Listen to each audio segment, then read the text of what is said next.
What's good, everybody? It's your boy, the Kids. We're back with another video. We're recording this late night because we had to wait for some of these games to finish. We had to wait for these championship games to be decided. Well, not decided, but for the championship games to be not announced either. I don't know what the word I'm looking for is, but I think you guys understand what I'm trying to say. Set. I don't know why I couldn't think of the word set, but hey, it is what it is. We can start with, the biggest game of the day in terms of excitement and popularity and things like that. We had South Carolina take on LSU in Greenville. South Carolina would get the win again. And I think, honestly, South Carolina played a really good game. I do think for them to be able to win, and obviously I'm not saying this like they can't, but Medina Okot is going to have to shoot the ball at the rim a lot better. And I don't think she shot the ball badly this season because, she's a post player, so most of her shots are at the rim. But I do feel like in big games she struggled a little bit with shots around the rim. And 59% is really good. She shot 23s this year, and she's 50% on them, which is super impressive. But I just feel like there's going to be a time where, and it did happen in this game, where she's going to have to make, where her making the shots is going to be a win, win them or lose them a game. And she did make a jump shot late in the game that I think it pushed the lead to 5, if I'm not mistaken. So that is a big play from her. Raven Johnson, I'm gonna stand by it. I say it every time I talk about South Carolina, but when Raven Johnson is confident, aggressive,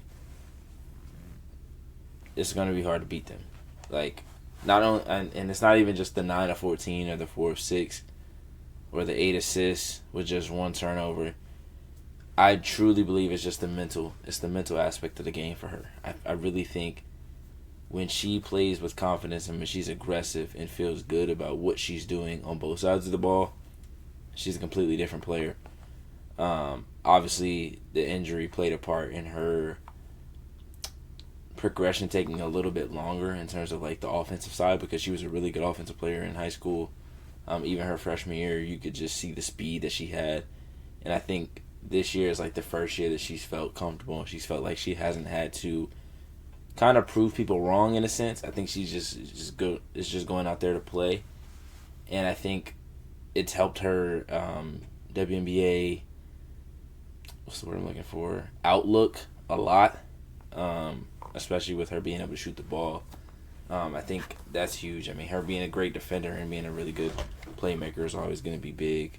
It's going to keep you in the league, but being able to score in today's league is going to be important too.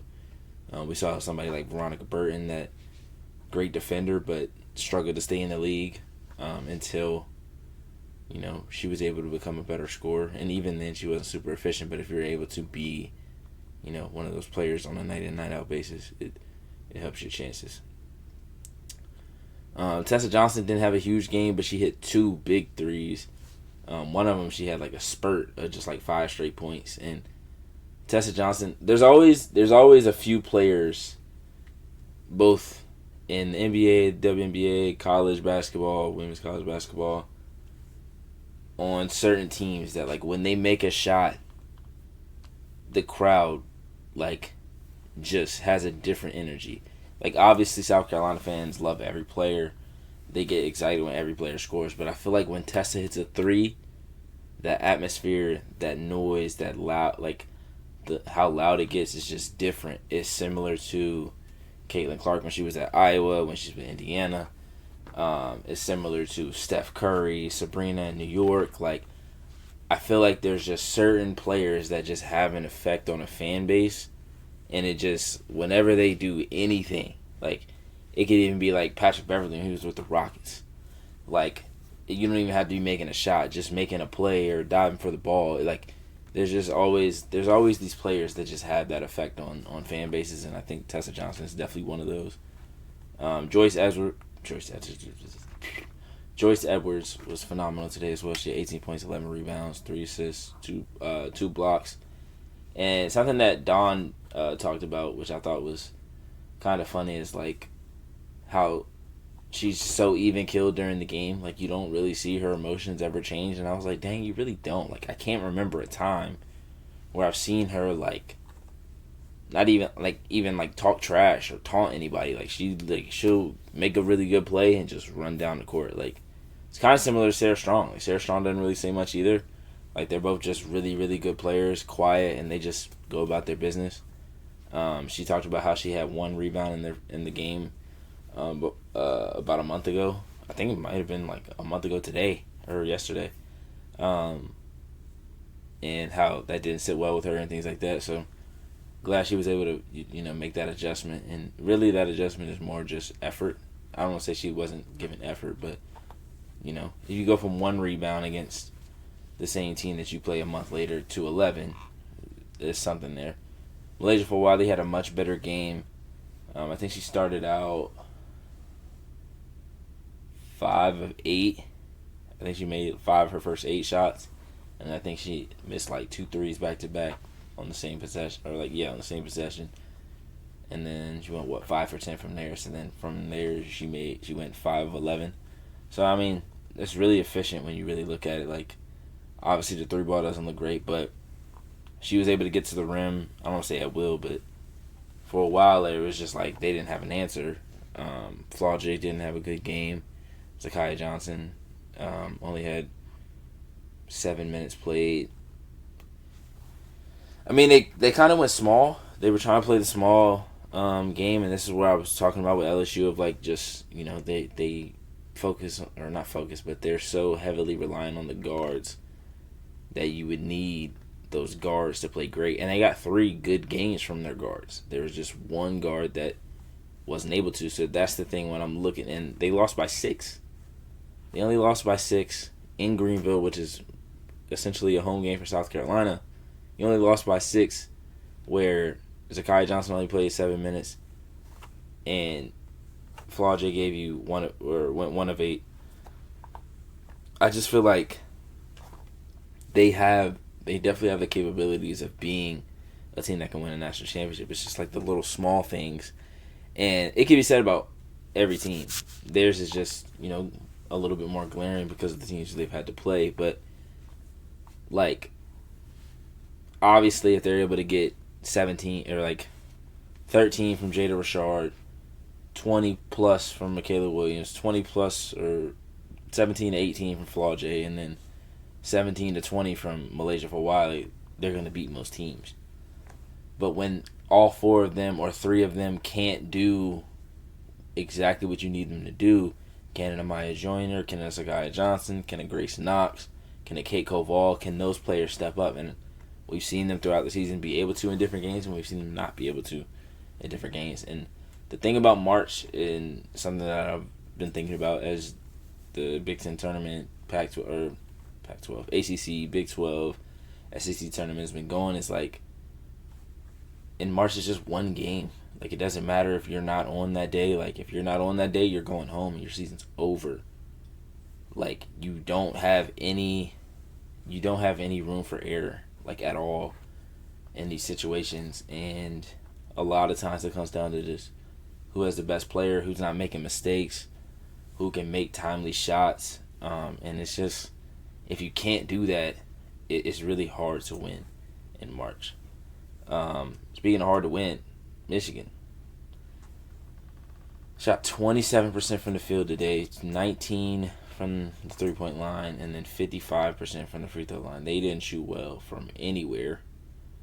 Can't get 3 of 11, 5 of 15, and 3 of 13 from your best perimeter players, I'll say, because Sophie Canish is in there too, but she only played 16 minutes, was in foul trouble the entire game.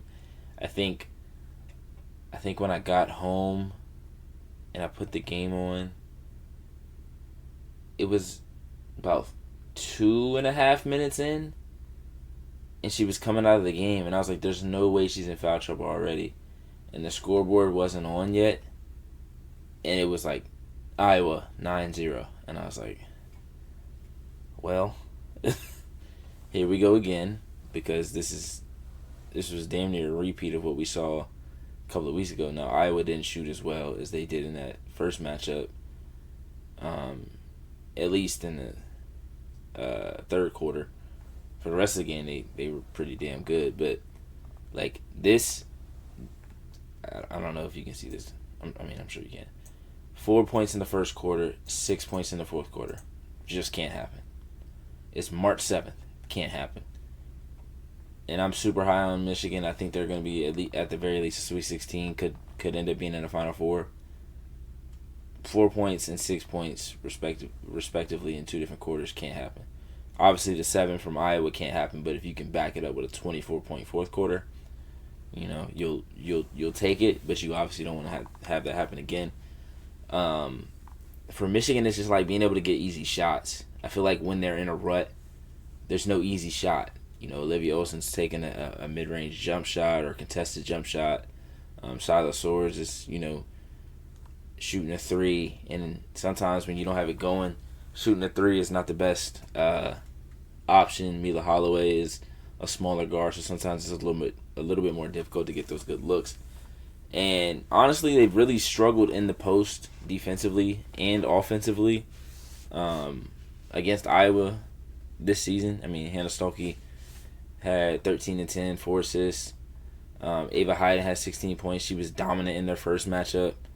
2 blocks. Now, they did turn the ball over a lot. Michigan just couldn't capitalize on it, as you can see, because they didn't make any shots. And that's the thing. Michigan played good enough defense to stay in this game. Iowa only scored 59 points. If I look at how many times Michigan lost a game where they gave up less than 60 points, I don't think there would be one. They gave up more than 60 here, but didn't score over 55. Gave up 72 here, only lost by 3. Gave up 69 here, and then gave up 62 to Iowa and 59 to Iowa. So you get to 70-ish. You win most of these games. It's just, in those big games, can you make the plays that need to be made?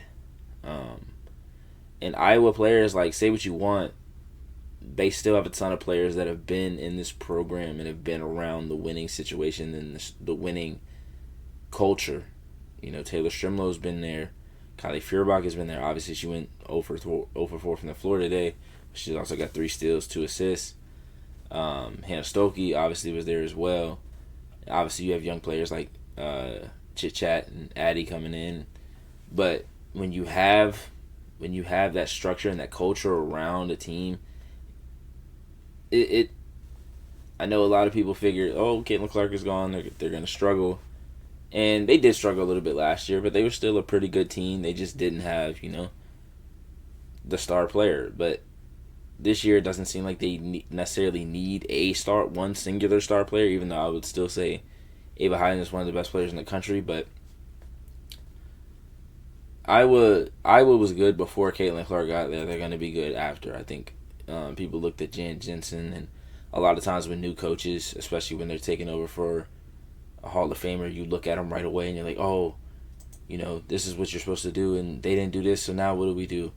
And it's just like, it ain't much you can do sometimes. Like, it's not your recruits. It is what it is. I'm not gonna get into a whole yap session about that, but I will be completely honest. I didn't have to, but one of the kids that I coach wanted to practice today, so I didn't get to see this game. So I got off work at 12:30 and then went straight there. And then somebody texted me and was like, "Oh, did you see the Notre Dame and Duke game?" And I just happened to look at my phone, and it was just like, "Oh, Duke wins 65-63." So I can't say a ton about this game. I'm not going to pretend like I saw it. I'm not going to pretend like I know exactly what the ebbs and flows of this game were. The most I can do is look at the numbers and see, Duke had an 8-point third quarter. That's, like I said about Michigan and Iowa, can't have that. And that's something that scares me about Duke. But in this game, they had 17, 21, and 19 point quarters. So Obviously, it was just the one quarter. You still don't want that quarter, but if you can, if you can set yourself up good in the other quarters, you should be okay. But I say that, and they only won by 2, so. And I think they're playing Georgia. That's essentially a home game for Duke, at least against Notre Dame. Hannah Hidalgo does what Hannah Hidalgo does. She had, 6 turnovers. 4 steals, 2 assists. Yeah, I have to go back and watch this game to see the turnovers. And just see the ebbs and flows of the game. Like, I did see at one point when I clicked onto the game, I did see Ayanna Moore was, I don't want to say arguing, but she was going back and forth with somebody. Or like maybe the coach was talking to her. Somebody was talking to her. Something that she had done wrong, but obviously I didn't know what it was. Toby Fournier with 14 and 8. I love Delaney Thomas's game. 9 and 10. 2 steals. Ashlyn Jackson with 1 of 11. They still won. I think we talked about this recently with them. Like, if Ashlyn Jackson struggles, are they still able to win the game? Ariana Robertson in 3 of 8. Riley Nelson with 4 of 11. That was another player that we talked about. But her getting 5 assists. I think that's the big key right here. So I say, as I see 8 and 5, I'm like, okay, that's 13 between 2 players. They end up with 18. This team ended up with 6 assists. Especially when you have Ayanna Moore's not necessarily a point guard, but she's played it. Vanessa's played the point guard. Hannah is a point guard. And they got 6 assists in the game. They shot 38% from the floor. So, yeah, I'm definitely going to have to go back and watch that game just to see what exactly was happening. Hopefully I'll be able to watch that a little bit in the morning before Duke plays Louisville. This game got Lauren Betts, Gianna Neepkins, Gabby Hawkes, Kiki Rice, even Dugalich. I mean, I just think UCLA is the most balanced team in the country. Like, when you top to bottom, like they could play 9 players and feel really good about it. Obviously, they didn't play Amanda or Alina that much. But I still think they could put them in big games, in March, and feel really good. But I mean, when you have Lauren Betts, she's able to just command a double team, and you have to choose who you want to, leave open. Obviously, out of the starting 5, you would leave Charlize, but Charlize is capable of knocking it down, and she's also capable of just attacking a closeout or attacking off of the player that's helping and making a play. She 6 assists in this game. Only 2 turnovers. I think that's a 3-to-1 assist ratio or assist to turnover ratio. I feel really good about UCLA, but they're one of the teams that I'm like how I said earlier, like, March is weird. Like, you can't have a bad game. You can't have a game where someone struggles. Like, you can't have a game where Gabby or Gianna. I mean, you could, because of how balanced the team is. Like, you could have a game, Gabriella. Say Kiki Rice struggles, right? If Gianna Neepkins and Gabriella Hawkes are able to, I don't want to say match that, but are able to bring what they are capable of doing, I think, obviously she's typically more efficient than this. This would be like a 7 of 13 or 8 of 13 and more like a 4 of 9 or a 5 of 9. If she does that and Gabriella goes 6 of 12, 2 of 4 from 3, and Kiki Rice plays a little bit worse, I still think they have a chance to win this game, or winning. I don't think they would beat the top teams, but they're still able to. They would still probably be able to get to an Elite 8 that way. Once you get there, you need all 5. I mean, really, Duke Elites too. You need all 6 of your seniors to really step up and be exactly that. Jelani Cambridge was 4 of 14. Kennedy Cambridge was 3 of 11. I mean, your best guards don't shoot the ball well. What's that, 725? I mean, it's hard to do that against a team of UCLA's caliber and still, give yourself a chance to win, and you're not at home. I would say they probably had more of a home court advantage because they're right there from it. They're right there from Ohio in Indiana, but sometimes that is not a huge factor. And then we got North Carolina. Alina Arnsalo has been playing really, really well lately. Also, why did I think they lost multiple times to It was Columbia they lost multiple times to. The thing came to my phone and I was like, oh, they got their revenge. They did not. At least not yet. I'm assuming they play. Let me see. Does it say? They play Brown. Is this a tournament? I'm assuming they're in their tournament. Yeah, they're in the Ivy League tournament. Gotta be. But yeah, Alina Arnsalo has been playing really, really good lately. She's had multiple 20-point games, and when she scores that much, they typically win. She scored 17 and 4 and 5 today, and they lost, and she was super efficient. But she had 18, 5 and 6 against Virginia Tech in a win, 22, 7 and 4 and 2 steals against Duke in a win, 20 points, 7 rebounds, 4 assists against Virginia in a win.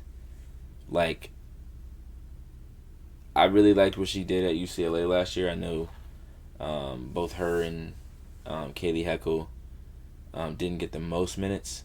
Or Kaylee Heckle, she didn't play at UCLA. She played at USC. But they were both kind of similar in how I felt like Kaylee Heckle should have got more minutes at USC, and I felt like Arnsalo should have got more minutes at UCLA. Now, granted, Arnsalo did start out with minutes, and then her minutes just kind of dwindled throughout the year, and so did Kaylee Heckle's. Which is kind of why I felt that way. But being able to see them both, obviously Kaylee Heckle's not starting or anything, but being able to see them both kind of thriving and just doing what they do well at a high level is really fun to see because, they're still really young. They have a ton of time. But I do think Alina Arnsalo is going to be a really good pro. Obviously, I think she's probably, 19, 20 years old. So I don't want to get too ahead of myself, but I do think she's going to be a really good pro. Nyla Harris only had 5 shots and had 3 turnovers. I did have this game up. I had this game up on, the little pads that are on the wall. I had the game up and had the headphone in so I could hear the game while I was, rebounding and helping the kid out. But Nyla Brooks was 3 of 11. Yeah. It's easy to look at a box score and be like, yeah, this is where they lost, but sometimes it is just as simple as some shots you miss here and there. And I do think they had an opportunity late in the game to make some plays, but the reason that they weren't able to get to make those plays more than them missing shots was a certain player making shots because Amari Berry was making some shit. She had a sidestep, pump fake, she pump faked or she sidestepped, then pump faked. Player flew by, then she still just kind of just let it fly, bucket. That's not normal. Laura Ziegler also hit a deep 3. I think it might have been the second half. She shot it. It might have been the fourth quarter actually. She shot it, and I was like, "Damn, that's kind of deep, isn't it?" It was a bucket. It was cash. I was like, well, "Let me shut up." McKinley Randolph got into foul trouble. It's every time she came back in the game for a little bit, she just would draw a foul. And she started out the game really well, so hopefully she's able to, get that under control, especially going into the tournament, the big tournament. It's going to be really important for them to have her on the floor. Texas did what they're supposed to do against Ole Miss. Ole Miss made a run, made it really close, and then, Madison Booker went on another run of her own. She had 31 points, 11 rebounds, 3 steals. Let's do a little preview of the championship games, and then we can get up out of here because I don't know how long this video has been. We got Louisville and Duke. I don't really know who the favorite should be. I don't really. I would say I would lean Duke. But the last time they played, Let's see what happened the last time they played. Duke won by 1.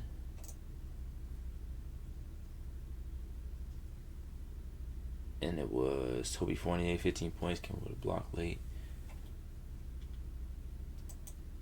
Oh, yeah, she was, yeah. And again, this is another game where Ashton Jackson 2-10, they still won. Big game and on the road. But for Duke, sometimes the offense doesn't matter because their defense is that elite. But when that defense is elite, but the other team's offense is elite, that's when you have to I don't want to say make the adjustment, but that's when you have to be able to match both. And then maybe as the game wears down, or as the game goes on, you wear down on that offense, and now your offense is still here, and maybe their offense takes a dip because of how good your defense is. They average 74 points a game, only give up 58. They average 81 points a game and only give up 60. It's just a big gap. 6 points is a big gap. That's 3 to 4 shots made a game. Assists are exactly the same, which is kind of crazy. Toby Fournier, of course, they're going to block more shots. They both get 9 steals a game, and they both rebound the ball pretty well. I think Toby Fournier is the key in this game. Obviously, she was the key in the first game. They ended up winning. But I do think, obviously, it'll come down to the guard play as well. Whoever's guards are more efficient, I would feel more confident in.